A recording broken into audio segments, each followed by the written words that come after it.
It's been a unique year for Knox County law enforcement. On Tuesday, November 6th of last year, Doug Vantlin was elected as the new sheriff, following in the footsteps of former Sheriff Mike Morris. Over the past 10 months, even he says he's surprised by all that has gotten done. No, it's been a long 10 months with Bicknell and the new jail and some other things been going. It's pretty busy, so I'm hoping the last 3 years may calm down a little bit. The first major issue popped up when Bicknell city leaders sought to make a change to their police department.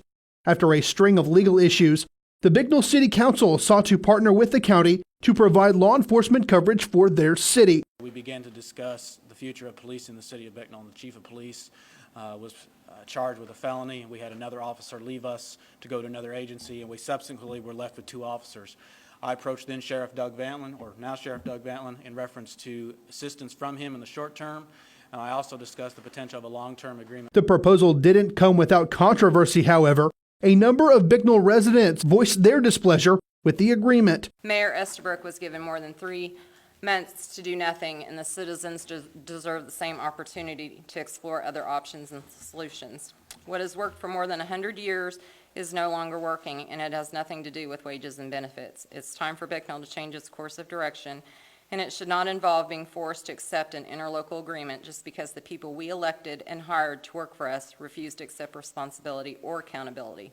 I've dispatched local officers, I don't know how many times, to a domestic disturbance that they've got there within a matter of seconds, and it created a situation where it was not a fight. It was just simply an argument, which is a good thing for everybody involved. There's been a lot of other dispatch situations that have developed where seconds make a difference. People in need, when they get down and need help, they need it now. They don't need it 15, 20 minutes, a half hour from now. Throughout the process, Vantlin says he was committed to doing what the people wanted. Yes, I did want to do what the people of Bicknell wanted to do. I would have went either way. Would have been fine with me if the council, both Bicknell and Knox County, would have voted it out.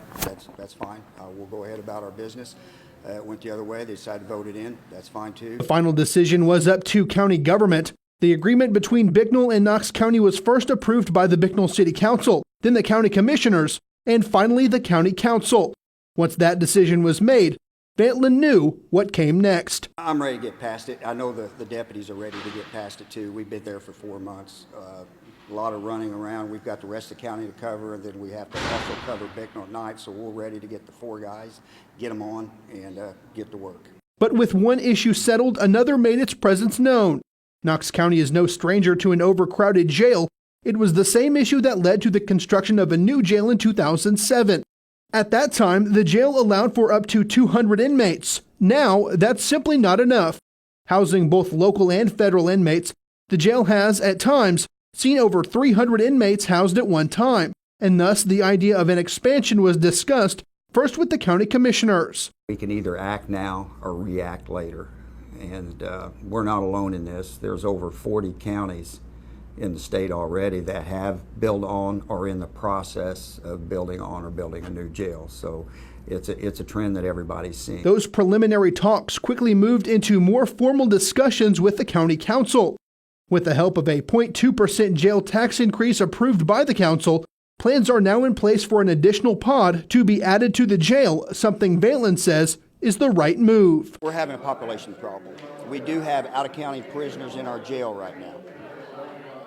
The other path, we're on a path right now what's going to happen is that we're going to be forced to take these out-of-county prisoners, remove them from our jail, which would get rid of some supplemental income that we have for our budget. And then we're going to be forced to either take some of our own people and farm them out to somebody else, which means we have to pay to have these people housed for us.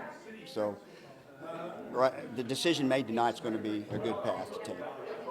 Reporting for First City Focus, I'm Jeff Smith.